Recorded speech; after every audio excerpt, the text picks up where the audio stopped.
높은 곳에 서게 하는 다니엘의 교훈이란 제목으로 해서 오늘 말씀의 은혜를 나누겠는데요. 제 동역자 중에서는 이 뇌를 연구하는 우리 학자가 있었는데 한 번은 어떤 연구소를 데려갔어요. 그래서 제 머리에 머리를 이렇게 집어넣더니 이렇게 끼게 하더니 목사님 이걸 생각해서 여기 이거 집중 한번 해보세요 라고 하는 거예요. 어떤 것도 연결 안 되고 그냥 전자기로 머리만 연결되어 있었는데 분명히 손이 연결되지 않았는데 자동차 같은 것이 움직이기 시작하는 거예요. 깜짝 놀랐어요. 생각으로 자동차가 움직이기 시작하는 거예요. 너무 놀랐어요. 이거 조금만 더 발달되면 내 생각이 다 읽히겠다 이런 생각도 들었습니다. 사람의 뇌는 어떤 내적 선택과 결정만으로도 뇌의 구조가 바뀐다 하더라고요. 내가 어떤 생각을 하면은 뇌가 갑자기 반응을 한다는 것이죠. 구조 자체가 반응한다는 거예요. 밥을 많이 먹었는데 좀 뭔가를 좀 더 먹어야겠다라는 그런 마음이 든다 그러면 위가 가득 차인데도 불구하고 꾸르륵 하면서 다음 음식을 집어넣으려고 준비를 한다는 거예요. 생각만 했는데 그렇다는 것입니다. 여러분, 생각은 인격입니다. 생각은 결국 삶이 되어집니다. 옆 사람에게 좋은 삶을 사십시오. 그렇게 한번 축복해 볼까요? 좋은 삶을 사십시오. 결국 생각이 우리 몸을 움직이고 인격이 되게 하고 결국 운명이 되게 합니다. 선수들은 바라보며 법칙이라고 해서 이미지 트레이닝을 많이 합니다. 만점 맞는 이미지, 화살 쏠 때 정확하게 맞추어 가지고 상을 받는 이미지, 계속 그 이미지 트레이닝을 하면 정말로 그런 것처럼 이렇게 되어지는 것이 있기 때문에 그 트레이닝을 하는 것이죠. 생각을 여러분 좋은 훈련하길 축복합니다. 생각으로부터 행동이 나오고 행동으로부터 습관이 나오고 습관으로부터 인격이 되어지고 인격은 결국 운명이 됩니다. 그렇다면은 생각이 그렇게 중요하면은 마귀는 그 생각을 먼저 공격하는 것부터 아마 전쟁을 시작할 겁니다. 가끔 여러분 순간적으로 화낼 때 있지 않습니까? 내가 왜 이래 싶을 정도로 갑자기 어떤 생각이 딱 들어오고 불안이 들어오고 두려움이 들어오고 부정적인 것이 시작되는 그런 때가 있습니다. 그럴 때는 어떻게 하라고요? 생각을 생각하라. 내가 왜 이 생각을 하고 있지? 라고 생각하는 것이죠. 출처가 어디지? 정당한 것인가? 라고 생각을 하는 것입니다. 본능적으로 반응하는 건 쉬운 것입니다. 그런데 생각을 생각하는 그 시간이 있어요. 본능적으로 반응하는 시간은 3초. 그러나 생각을 생각하면서 판단 내려서 반응하는 것은 6초. 우리 어르신들이 그랬죠. 3번 참으면 한 번 참고 2번 참고 3번 참고 한 6초 정도 참은 다음에 가만 생각해 봐. 이걸 화낼 일인가? 이게 뭐지? 라고 생각하는 것이죠. 생각을 하면서 생각과 태도의 올바른 선택을 한다면, 말씀대로 선택을 한다면, 하나님 기뻐하는 것을 선택한다면 하나님께서 그 생각에 대한 믿음을 따라 한 생각에 대한 보상과 열매를 주실 줄로 믿습니다. 할머니 할아버지가 엄청 싸우셨어요. 많이 싸우셔가지고 삐졌어요. 딱 삐져서 얼굴을 서로 딱 돌이켜가지고 할아버지가 뾰루퉁에 있고 할머니도 뾰루퉁에 있습니다. 그런데 비가 옵니다. 우산은 하나밖에 없습니다. 근데 할아버지가 우산을 들고 있어요. 생각을 하는 것이죠. 남편으로서 어떻게 해야 될까? 화가 나 있는데, 많이 화가 나 있는데 남편으로서 어떻게 해야 될까? 성경적인 하나님의 마음의 생각은 무엇일까? 내 감정은 되게 상했는데 내 태도와 생각은 어떻게 해야 될까? 올바른 건 무엇일까? 그 할아버지 할머니 장면을 아주 이쁘게 이 그림을 그려놓은 게 있어서 제가 감동을 받았어요. 할아버지가 할머니랑 분명히 얼굴은 딱 돌려져 있는데 할아버지가 우산을 할머니한테 이렇게 씌워주는 거예요. 삐진 상태로. 올바른 선택이죠. 올바른 생각이죠. 여러분, 성경대로 선택할 수 있는 여러분 되길 축복합니다. 인생의 결과가 달라집니다. 복되게 생각하고 복된 선택을 연습하기를 축복합니다. 생각도 선택도 하나님께 합당한 것을 선택해야 합니다. 성경은 복된 삶이 우리 앞에 있는데 너희들은 그런 복된 삶을 선택해라 라고 우리에게 말씀하고 있습니다. 디모데전서 4장 8절의 말씀입니다. 육체의 연단은 약간의 유익이 있으나 경건은 범사에 유익하니 금생과 내생에 약속이 있느니라.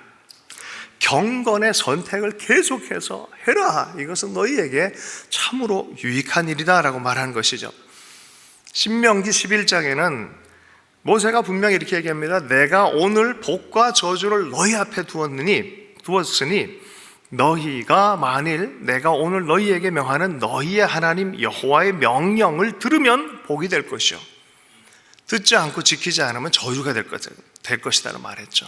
여러분, 우리 삶 안에 매 순간마다 어쩌면 복과 저주가 앞에 있어요. 여러분, 복된 생각을 하고 복된 선택을 해서 복받는 인생 되기를 축복합니다. 여호수아가 말했죠. 오직 나와 내 집은 여호와를 선택할 것이다. 너희는 오늘 날 선택하라 라고 말하는 것이죠. 여러분, 믿음의 구원도 선택입니다. 주 예수를 믿으라. 믿고 선택해라. 그러면 너와 내 집이 구원을 얻을 것이다. 성경대로 생각하지 않고 행동하지 않으면 세상과 습관대로 생각합니다. 두 영역은 진영 싸움입니다. 두 영역이 아주 강력한 진영 싸움입니다. 하나님 나라의 영의 생각을 따라갈 것이냐, 아니면 세상의 육의 생각을 따라갈 것인가. 로마서 8장 5절에서 7절까지의 말씀입니다. 우리 함께 같이 한번 읽어볼까요? 같이 읽겠습니다. 시작. 육체를 따르는 자는 영의 일을 생각하나니 육신의 생각은 사망이요 영의 생각은 생명과 평안이니라. 육신의 생각은 하나님과 원수가 되나니 이는 하나님의 법에 굴복하지 아니할 뿐 아니라 할 수도 없습니다. 여기에 분명히 두 가지가 있다라고 얘기를 하죠. 육의 생각이 있고 영의 생각이 있다. 즉각적 옛 본성의 선택과 생각이 있고 하나님 앞에서 영적인 생각이 있다라는 것이죠. 요한일서 2장 16절 말씀입니다. 세상에서 세상의 것으로 유혹을 한다는 것이죠. 육신의 정욕, 안목의 정욕, 이상의 자랑을 자극하면서 유혹하는 그 생각이 있습니다. 그래서 경건의 시작은 생각부터입니다. 생각을 잘 지키는 것이에요. 어떤 생각을 선택하고 결단하느냐가 인격이 되어지고 인생이 되어집니다. 그래서 생각은 큰 전쟁터입니다. 생각의 전쟁에서 먼저 승리해야 인생에서도 승리하게 되는 줄로 믿습니다. 이 세상의 신, 이 세상의 임금, 이 어둠의 세상 주관자, 속이는 영, 거짓의 아비, 광명의 천사, 그렇게 불리는 어둠의 세력들은 끊임없이 우리의 생각을 장악하고 우리의 힘을 빼앗으려고 합니다. 영적으로 무력하게 합니다. 이것이 마귀의 일입니다. 이것이 마귀는 속이고 죽이는 일을 하는 존재다라고 말했습니다. 한 사람 베드로가 같은 시간 안에 육신의 생각과 하나님의 생각이 공존하는 것을 마태복음이 얘기를 해요. 예수님께서 내가 누구라고 얘기하냐 했더니 주 예수님에 대한 분명한 고백을 합니다. 하나님의 아들에 대한 고백을 합니다. 그 하나님이 알려준 영의 생각이다. 그러다 예수님 십자가 사건에 대해서 얘기하려고 그러니까 그렇게 하지 마십시오. 그러니까 어떻게 합니까? 예수님께서 사탄아 내 뒤로 물러가라. 그건 사탄이 준 생각이 있다는 거예요. 여러분, 하나님의 영적인 생각을 할 수 있기를 축복합니다. 베드로가 나중에 많이 깨달았잖아요. 경험을 많이 했잖아요. 그래서 무너졌다가 회복된 뒤에 하나님의 사역을 한 베드로가 그런 표현을 해요. 베드로전서 5장 8절에서 9절입니다. 함께 한번 읽어보겠습니다. 시작. 근신하라 깨어라. 너희 대적 마귀가 우는 사자같이 두루다니며 삼킬 자를 찾나니 너희는 믿음을 굳건하게 하여 그를 대적하라. 우는 사자처럼 우리 생각과 마음을 빼앗는 존재가 있다. 나 그렇게 많이 당해봤다. 그런 얘기를 하는 것이죠. 그래서 근신하고 깨어서 영의 생각을 연습해라. 날마다 경건의 연습을 하라라고 성경은 얘기를 합니다. 마음의 믿음의 근육이 강건해져야 됩니다. 강한 믿음이 연습된 사람이 되어야 됩니다. 경건은 하루아침에 되는 것이 아니라 삶의 축적입니다. 하루하루 경건한 생각, 경건한 삶으로 살아야 됩니다. 30분이라도 운동을 계속 꾸준히 하면 한 1년 6개월 정도 지나고 나면 건강한 몸을 경험하는 것이죠. 건강한 생각, 말씀의 생각, 생명의 생각들을 계속 연습하다 보면은 어느 순간에 하나님의 복된 삶이 무엇인지를 실질적으로 경험을 하게 되는 기적을 경험하게 될 줄로 믿습니다. 왜 기적이냐? 정말 기적이기 때문에 그래요. 박태환 선수와 해녀가 숨참기 게임 하는 걸 보신 적 있으세요? 누가 이겼게요? 박태환 선수 아시죠? 올림픽 메달리스트, 금메달리스트. 맨날 물과 친하게 지냈던 선수입니다. 젊은이와 아주 오래 물질을 한 해녀 사이에서. 어떻게 될까 궁금하시죠? 해녀가 이겼어요. 어떻게 그럴 수 있지? 그냥 삶으로 계속 살았으니까. 계속 물질을 했으니까. 우리는 보통 보기에 특수한 프로페셔널 선수가 많이 잘 될 것 같은데, 아니요, 그냥 산 사람. 여러분, 경건하게 그냥 생각하고 살아가는 일상의 삶을 계속해서 살아갈 수 있는 것이 복인 줄로 믿습니다. 그러다 보면 어느 순간 높은 그 산마저도 올라가 있는 경건의 고봉에 올라간 사람들, 그런 사람들이 될 줄로 믿습니다. 그렇게 산 사람 중에 한 명이 성경에 찾으라 그러면 다니엘입니다. 오늘 다니엘에 대해서 몇 가지를 좀 나누기를 원합니다. 주님의 삶, 믿음의 산에 오른 다니엘을 묵상하면서 하나님 주시는 교훈 3가지를 짧게 한번 나눠보려고 합니다. 첫 번째는 다니엘은 믿음을 따라 사는 결단의 사람이었습니다.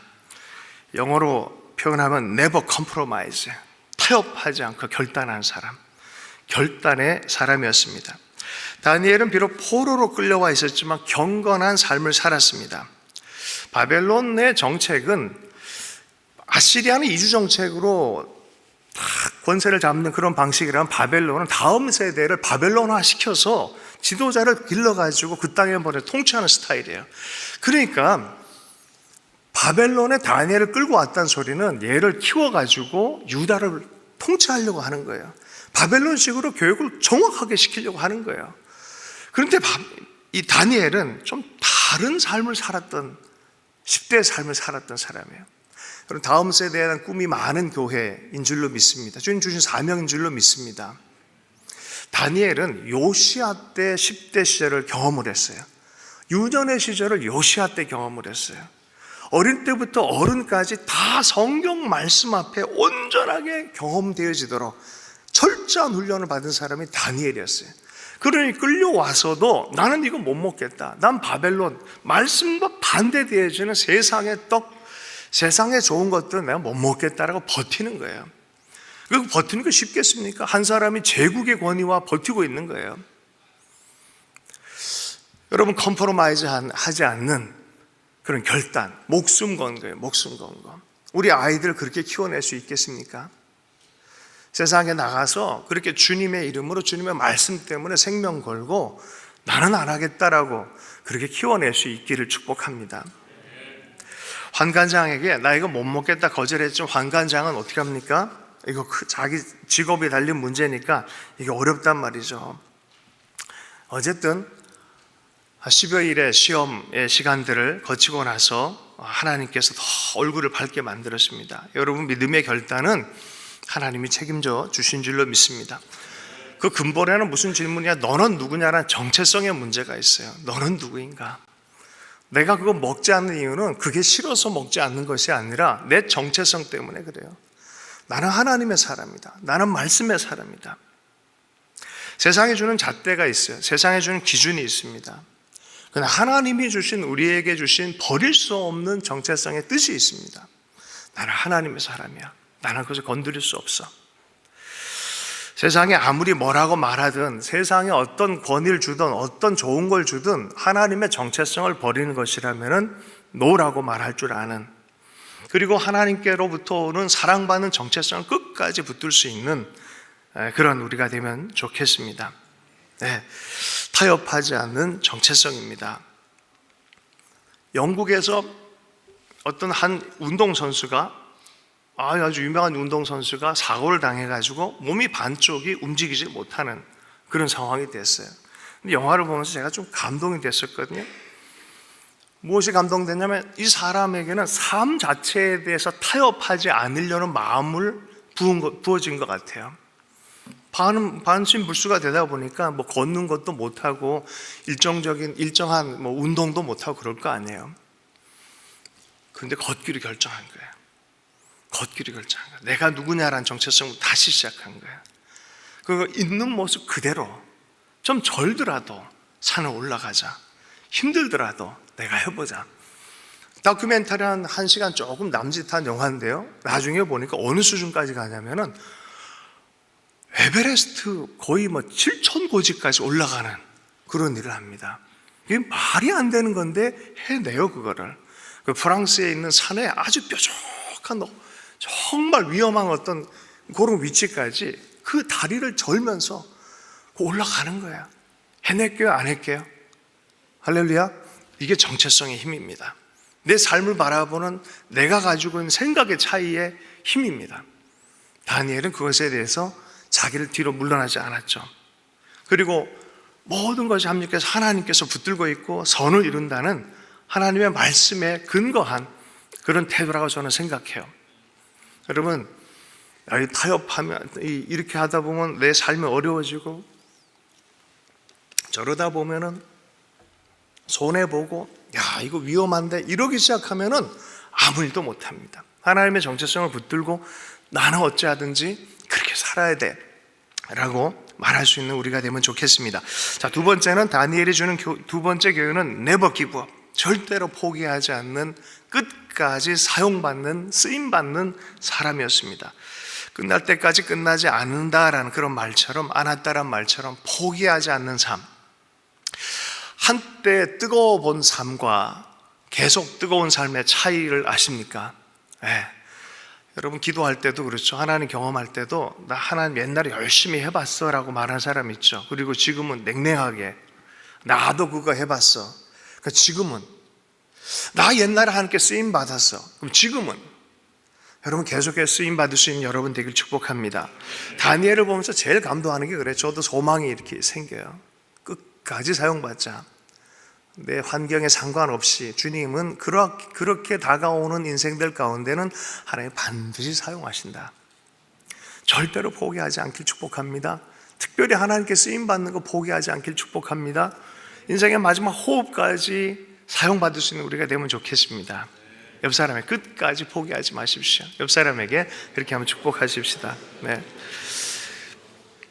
우리가 잘 알듯이 느부갓네살, 벨사살 왕, 또 메대 왕 다리오 이 세 명의 왕 다 경험을 하잖아요.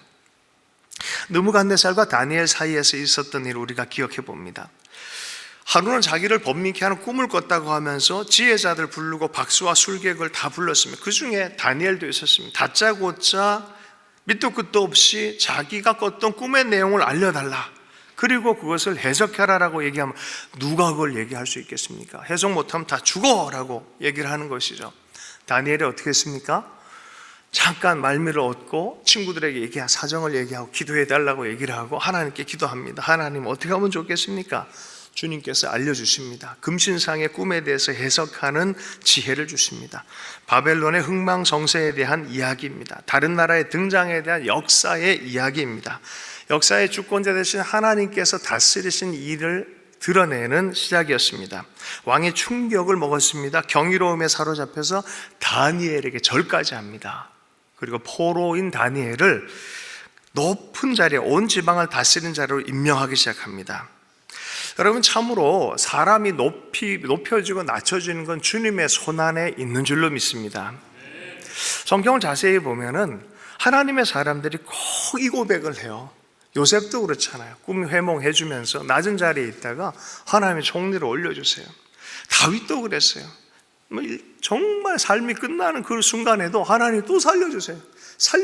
그 경험을 많이 하다 보니까 이게 죽고 사는 것도 그렇고 높아지는 것도 낮아지는 것도 다 주님의 손 안에 있구나. 믿으십니까? 그럼 누구한테 매달려야겠습니까? 지금 탓할 시간이 아니죠. 그죠? 누구한테 매달리겠습니까? 시편 75편 6절 7절의 말씀입니다. 우리 함께 읽어보겠습니다. 시작. 무릎 높이는 일이 동쪽에서나 서쪽에서 말미암지 아니하며 남쪽에서도 말미암지 아니하고 오직 재판장이신 하나님이 이를 낮추시고 저를 높이시니라. 하나님이 높이신 여러분 되길 축복합니다. 세상의 모든 일이 주님의 손안에 있습니다. 그러니 말씀 따라 하나님 의지하여 믿음과 생각과 삶을 선택하기 시작하면 당장은 어려워 보이지만 반드시 하나님은 응답해 주실 줄로 믿습니다. 벨사살 왕과 다니엘 사이의 또 일입니다.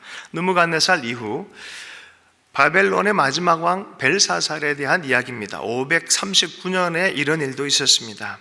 마지막 왕이죠. 벨사살이 귀족 1000명을 데리고 큰 잔치를 벌입니다. 예루살렘 성전에서 탈취해온 그릇으로 술을 마셨습니다. 벽에서 갑자기 손가락이 나와서 글자가 쓰여집니다. 너희 시대가 끝났다라는 그런 말씀의 글자입니다. 하나님이 이미 왕의 나라의 시대를 세워서 그것을 끝나게 하셨다는 것입니다. 저울의 단이 부족하다는 것입니다. 그래서 나라를 나누어 메대와 바사 사람에게 준다는 예언적 글입니다. 근데 벨사살이 그것을 경험하고 다니엘을 높여줍니다. 끝났구나라고 받아들입니다. 그리고 다니엘을 높여줘서 자주색 옷도 입혀주고 금사슬을 목에 걸어주고 조서를 내려서 망하는 제국의 세 번째 통치자가 되게 합니다. 세 번째 통치자. 포로로 와서 음식을 거부할 때가 605년이었고요. 바벨론 멸망할 때가 539년이니 이미 이때 그의 나이는 대략 80세입니다. 80세에 일어난 일입니다. 여전히 그는 하나님의 뜻을 전달하는 사람으로 그곳에서 하나님의 통로로 쓰임받고 있습니다. 한때 쓰임받고 끝난 것이 아니라 80세에도 하나님의 성령의 계시를 정확하게 받고 역사인식을 하며 하나님의 대리자가 되어서 전하고 있는 것입니다. 여러분, 사울은 중간에 끝났어요. 삼손도 사실은 중간에 끝났어요. 회개하고 마지막 죽을 때 한 호흡 남았을 때 쓰임받죠. 어떤 사람들은요, 한 구간에 쓰임받는 사람이 있고 어떤 사람 마라톤과 같이 끝까지 쓰임받는 사람들이 있어요. 여러분, 끝까지 쓰임받기를 소망해 보십시다. 제 마음 안에 그 마음이 간절히 있어요. 그러다가 바울의 말씀을 읽다가 바울이 그 마음이었어요. 어떤 바울입니까? 굉장한 자기 삶을 들여서 교회를 개척하고 성령의 충만함을 얻고 수많은 사람의 그리스도의 복음을 전했던 위대한 바울 아닙니까? 그런데 바울이 이렇게 얘기를 해요. 9장, 고린도전서 9장 27절입니다. 함께 읽겠습니다. 시작. 내가 내 몸을 쳐서 복종시키는 것은 내가 남에게 전도한 후에 오히려 나 자신이 버림을 당할까 두렵기 때문입니다. 이런 바울도 하나님, 내가 끝까지 사용받기를 원합니다. 중간에 버림받고 싶지 않습니다. 하나님이 버리시게 하겠습니까? 그죠? 근데 끝까지 사용받기를 원합니다 라는 그 소원 아니겠습니까? 한국이 세계 선교의 선교 2위국까지 됐었어요. 선교사 파송에. 내가 요새 한 7위까지 내려갔다 그래요. 걱정입니다. 더 이상 젊은이들이 하나님 나라 꿈꾸지 않고 선교사의 헌신이 나타나지 않는 계절인 것처럼 보여요. 그런데 얼마 전부터 한국에서는요, 10대 후반과 20대 초반 아이들이 갑자기 헌신이 막 일어나요. 하나님 또 살려주시는 것 같아요. 어디서 이 지표가 나타나냐면 신학교 이 지원하는 게 1대1 이 정도 수준, 요새 보니까 4.5대1, 5대1 다시 올라가고요. 자발적인 기도 모임이 나타나고 캠퍼스마다 그런 일들이 일어나기 시작하고 있다는 것이죠. 소망의 불꽃이 계속 타올랐으면 좋겠어요. 여기까지인가 보다 이런 건 없습니다. 성경에 끝까지 한때 뜨거웠던 것을 만족하지 않고 황혼기까지 끝까지 사용받는 여러분 되길 축복합니다. 오늘 노을이 참 이쁘더라고요. 이렇게 오는데 참 이쁘다. 옆 사람에게 끝까지 이쁘게 물드십시다. 끝까지 이쁘게 물드십시다. 네.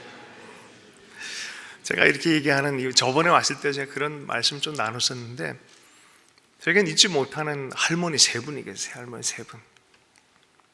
저희 친할머니는 아닌데 서계옥 권사님이라고 계세요. 20년 이상을 북한 사역을 하신 분이에요. 진짜 끝까지 남은 에너지 하나까지 다 쓰신 분이에요. 두 번째 할머니는 김주 권사님이래요. 이분은 정말 70세 넘어서 주님의 사명을 받았어요. 미국에 계시다가 갑자기 하나님께서 이제 1990년 말미에 북한의 고난의 행군 때였어요. 그리고 꽃제비들이 막 생겨서 아이들이 막 죽어나가는 그때였어요. 하나님이, 이분이 굉장히 영향력 있는 삶을 살았던 분인데 다 내려놓고 단동 바로 윗지역에 가서 그 아이들 데리고 살지 않겠냐. 그래서 순종하기 위해서 그 나이에 40일을 금식하고 가셔서 아이들을 섬기기 시작했어요. 그리고 80세 조금 넘으셔서 한 7년 넘으셔서 아이들 때문에 다시 나오셨어요. 두 가지, 탈북자 아이들 잘 섬기고 탈북자를 위한 교회 세우고, 두 번째는 이 아이들을 위한 학교를 세우려고. 여러분, 80세 넘은 할머니의 꿈이었어요. 어떻게 됐을까요? 돌아가시기 전, 제가 장례를 치러드렸는데 돌아가시기 전에 우리들 학교라고 굉장히 귀한 학교가 하나 세워졌어요. 그리고 교회도 하나 세워졌어요. 무릎으로 사신 분이에요. 밤 10시만 되면 교회로 나갔어요. 4시까지 기도를 하세요. 아주 그런 할머니들과 가까이 지내다 보니까 이게 막 정신이 번쩍번쩍 들어요. 중간중간에 이러면 안 되는데 이런 생각이 들어요. 몇 해 전에는 한 분 또 할머니는 또 소천하셨는데 주선의 교수님 할머니 계세요.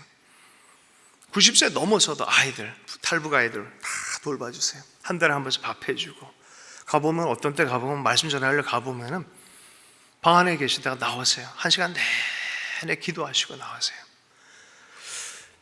하나님 나라를 아시는 분들이죠. 그만해라 그래도 하시는 분들이에요. 할 수밖에 없도록 성령께서 계속 흔드세요. 몸이 강건하신 분들도 아닌데, 우린 또 그런 사람과 좀 다르지라고 한다면은 여러분 직무유기하는 분들이라고 생각해요. 끝까지 기도하십시오. 한 사람을 놓고라도 끝까지 기도하십시오. 우리의 자녀들을 위해서 기도하십시다. 교회를 위해서 기도하십시다. 시대를 위해서 기도하십시다. 방지일 목사님께서 돌아가시기 전에 그런 얘기를 하셨어요. 103세에 돌아가셨거든요. 매해마다 책을 한 권씩 쓰셨어요. 그래서 하여튼 만나서 교제 나누면서 굉장히 감동을 받는데, 그 중에 제 삶에 딱 남은 문구가 하나 있습니다. 저를 한번 따라서 해보겠습니까? 달아 없어질지언정, 따라서 해봅시다. 달아 없어질지언정 녹슬지 않겠다. 달아 없어질지언정 녹슬지 않겠다. 무슨 얘기입니까? 끝까지 사용받겠다. 여러분, 하나님 나라는 분명히 있습니다. 성령의 역사는 반드시 역사가 일어납니다. 믿음의 사람들에게 반드시 있습니다. 그렇다면 끝까지 우리는 그렇게 지향하며 살아야 될 줄로 믿습니다. 다니엘의 세 번째 왕 이야기입니다. 메대, 정권이 바뀌었어요. 제국이 바뀌었습니다. 메대 사람 다리오와 다니엘 사이입니다. 제국이 바뀌었고 바벨론을 무너뜨린 메대의 왕이 다리오를 고관 120명을 세워서 다스릴 때에 3명의 총리 중에 1명으로 세워버렸어요. 적국의 총리를 또 세운 거예요. 이룰 수 있을 수 있는 일입니까? 우리의 시대 안목이라면 나는 좌파 너는 우파 이러면서 나는 안 해 이랬을 텐데, 아니, 하나님의 임재가 있으니까, 지혜가 있으니까 적국이 총리로 세워버린 거예요. 자, 그런데 문제는 다른 신하들이 모함하기 시작합니다. 시기하기 시작합니다. 사자굴에 던져집니다. 30일 동안 왕 외에 어떤 신이나 사람에게 기도하면 안 된다 그랬는데, 다니엘이 10대 때도 그랬는데 80대 돼서 이게 배신할 이유가 뭐가 있겠습니까? 그죠? 80이 넘은 분이 살면 얼마나 산다고? 아니야. 다 문 열고 그렇게 기도하는 다니엘을 알잖아요. 이 변명 때문에 다니엘은 문 닫고 기도하는구나. 혹은 다니엘이 이제 속으로 기도하는구나. 혹은 좀 살려고 한 30일 동안 어디 피해 있구나. 이랬다면 주님의 명예가 사라지는 거 아니겠어요? 똑같이 해요. 똑같이 문 열어놓고 하루에 3번 하나님 얼굴 구하는 거예요. 어떻게 됩니까? 사자굴입니다. 그거 하면 사자굴에 들어가게 되어져 있습니다. 죽을지언정 일사각오의 심령으로, 하나님을 배신하지 않는 심령으로 끝까지 가는 것이죠. 86세 요한의 제자 폴리갑의 순교를 우리는 잘 알고 있습니다. 폴리갑 웬만하면 좀 안 믿는다 그러면 너 좀 살지 않겠냐, 늙은 심판관이 폴리갑을 사랑해서 얘기합니다.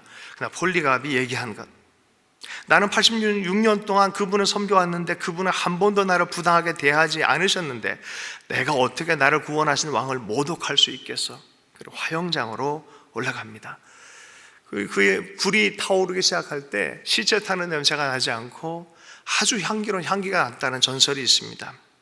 다니엘에게 기도를 멈추는 것은 이미 죽은 것이나 다름이 없는 것이죠. 여러분, 심장이 멈춘 죽은 것과 마찬가지로 그의 기도가 멈춰준다면 죽은 거랑 마찬가지라고 생각하고 목숨을 걸고 기도의 자리에서 하나님께만 얼굴을 구하고 기도했습니다. 여러분, 기도 시간을 사수하길 축복합니다. 다니엘은 생명 걸고 기도 시간 지켰잖아요. 변명하기 시작하면 얼마나 많이 있겠습니까?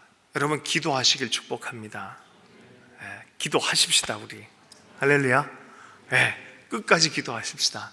아니, 시간 내서 기도하십시다. 장소를 정해서 기도하십시다. 변명하지 마십시다. 기도한 시간에 나오시고 기도하고 밤으로 낮으로 또 새벽으로 철야하면서 때로는 기도할 수 있는 우리가 되면 좋겠습니다. 총리임에도 기도를 택했어요. 총리는 뭐 이렇게 한가한 직업이 아니잖아요. 제국의 총리인데 한가했겠어요? 제가 한 분, 정치인이지만 기도의 사람 한 명, 우리 김하중 장로님과 교제를 나눌 때 일입니다. 에피소드를 딱 들으면서 굉장히 감동받았어요. 이분이 여러 대통령 섬겼잖아요. 김대중 대통령 섬기고 노무현 대통령 때 통일부 장관까지 하셨단 말이에요.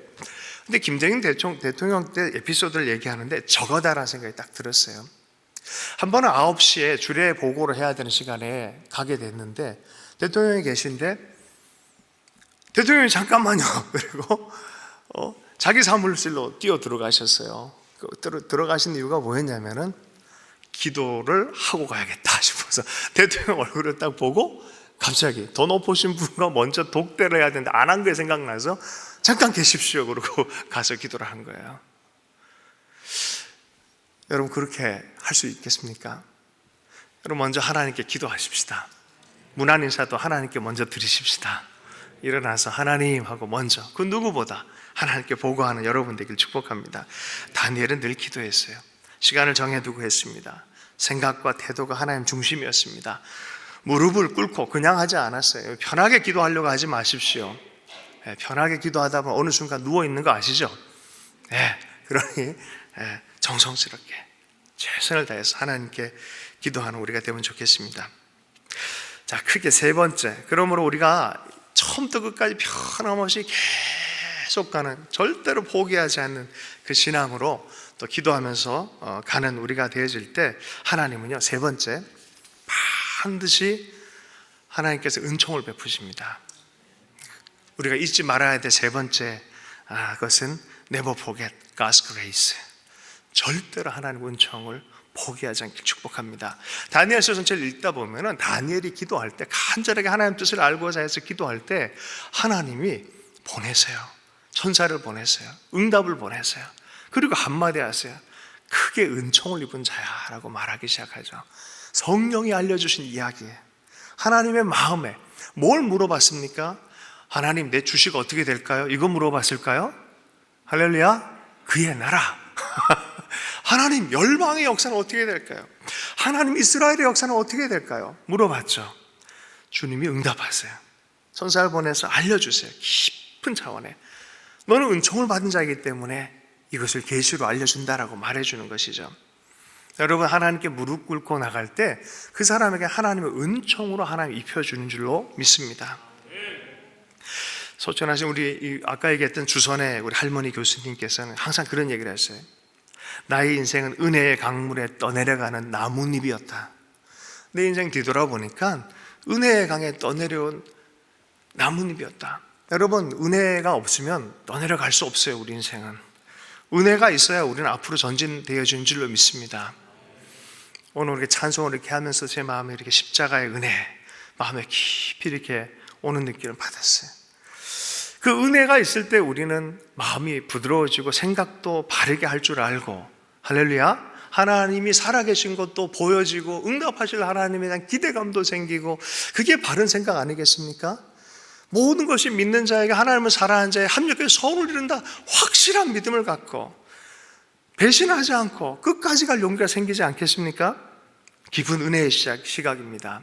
그리고 역사도 그렇게 통찰하기 시작해요. 일희일비하지 않아요. 하나님이 주권하시는 하나님의 절대자의 섭리가 있구나라는 걸 깨닫는 것이죠. 다니엘서 10장에서 하나님의 뜻을 알고자 기도하고 기다린 다니엘이 있습니다. 천사가 등장합니다. 다니엘에게 응답의 계시를 줄 때 은총을 받은 자여 말하며 말씀을 전해줍니다.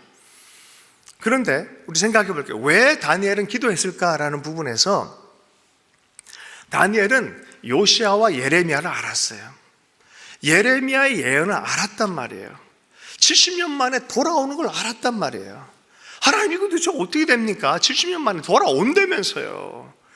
말씀을 붙들고 씨름했다는 거예요. 여러분, 말씀을 붙들고 씨름하고 기도하기 시작하면 하나님이 은총을 베푸시고 계시를 주실 줄로 믿습니다.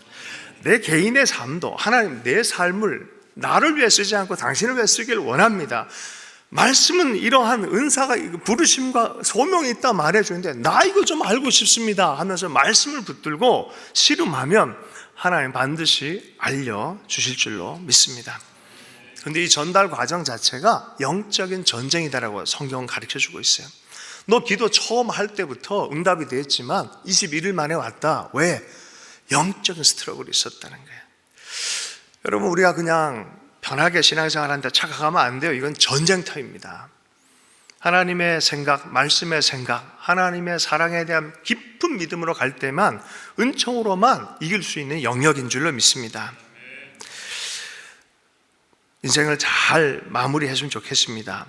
얼마 전 며칠 전에 장례식에 나서 참석을 했었는데 예수의 사람으로 산 것이 이곳이구나라는 그 마지막, 저는 그래서 그런 마음이 딱 들었어요. 인생 마지막 사역은 장례식이구나, 그런 생각이 들었습니다.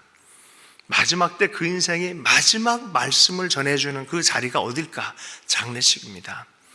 내가 어떻게 살았구나 결산 내듯이 그 자리에서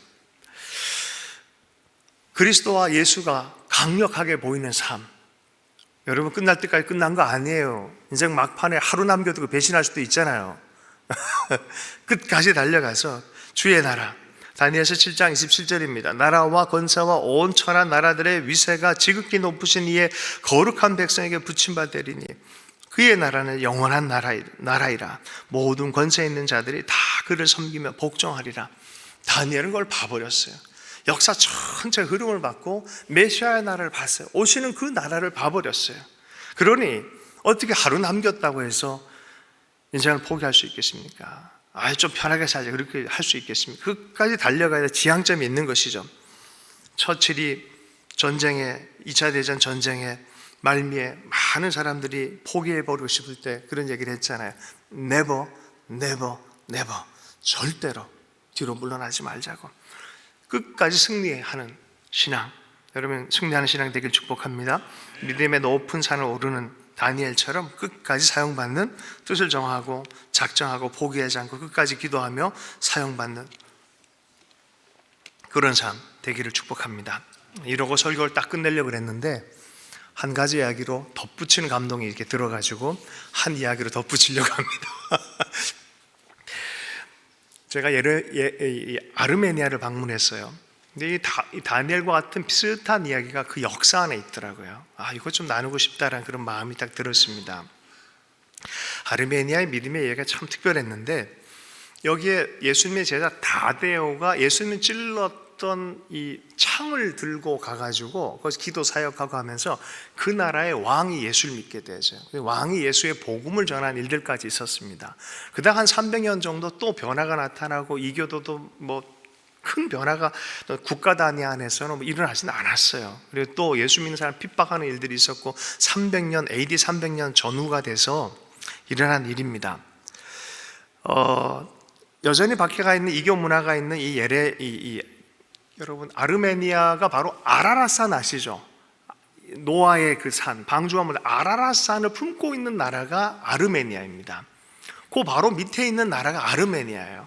그 아르메니아에 어쨌든 이 박해가 있는 이곳에 어떤 일단의 기도하는 여성들이 성령의 인도함 받아서 오게 됐습니다. 로마로부터 예루살렘으로 와서 성령의 인도함 받아서 아르메니아로 왔습니다. 왜 왔냐면은 로마를 갔는데 이 일단의 기도 그룹 여성 중에 한 명이 엄청난 미녀였어요. 르흡시메라고. 이 자매가 너무 이쁘다 보니까 로마 황제가 결혼하자 그런 거예요. 싫다 그러니까, 죽인다 그러니까 도망쳐 나왔어요. 자, 예루살렘 거쳐가지고 아르메니아까지 왔는데 아르메니아 왕도 이 여인을 보고 결혼하자 그런 거야. 난 주님과 결혼했다, 할 수 없다 하니까 이 기도하는 자매들 다 죽이게 됩니다. 다 순교를 당하게 돼요. 기도의 사람 다 죽게 되어졌습니다. 그 중에 한 명 처녀가 조지아란 땅으로 가서 누네란 처녀인데 조지아의 복음을 전한 첫 사람이 되어집니다. 어쨌든 이러한 순교의 시즌에 그 왕의 동생이 호스로프두트라는 여성이 있었는데, 이 여성이 꿈을 꾸는데 5번은 똑같은 꿈을 꿔요.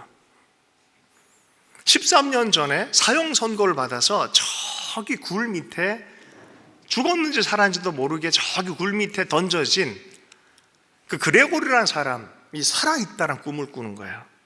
그 사람을 왕을 만나게 해줘야 된다 꿈을 꾸는 거예요. 그때쯤에 왕이 큰 병이 들었고 정신적으로 큰 문제가 있었어요.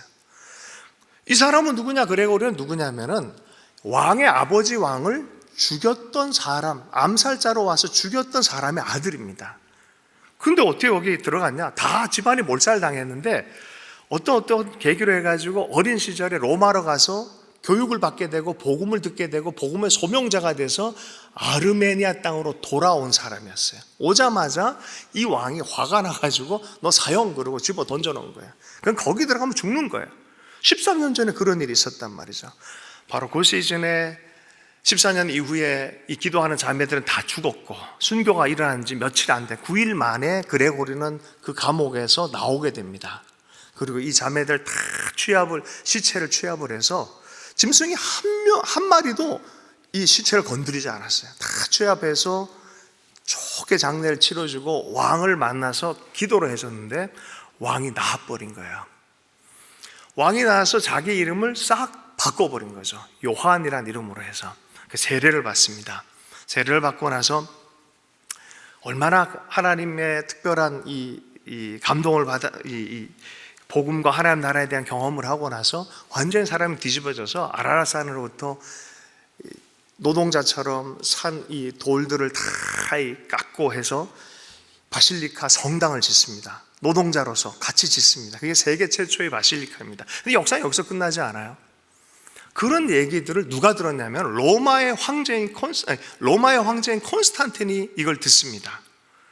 콘스탄틴이 들어서 불러가지고 교제를 나누다가 이 아르메니아가 예수 믿는 국교화가 되어진 걸 듣고 이런저런 얘기를 듣습니다. 로마도 어떻게 됩니까?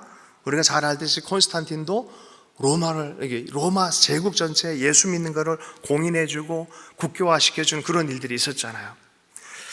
작은 만남이었는데 하나님께서는 그렇게 해서 역사의 말미에 쓰는 거죠. 제가 이분들의 신학자를 만나서 얘기하는 도중에 주셨던 감동이 이것이었어요. 그분들이 그런 얘기를 하더라고요.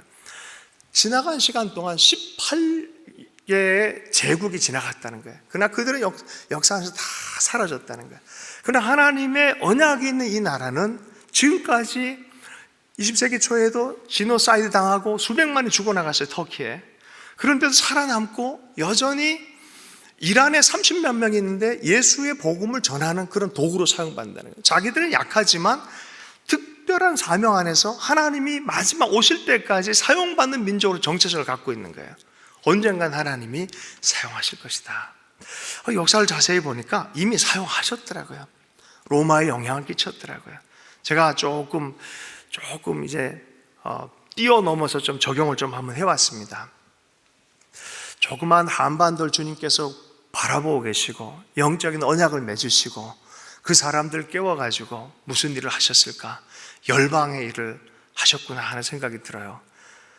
대한민국, 또 한민족을 들어서 작은 사람들인데 포로로 잡혀온 다니엘을 제국과 제국을 변화시켰던 것처럼 그들의 왕조차도 예수 믿게 했던 것처럼 하나님을 고백하게 한 것처럼 어쩌면 한민족은 그렇게 약하지만 부름받은 하나님의 강한 도구가 아니겠나 하는 생각을 해보게 되어졌습니다.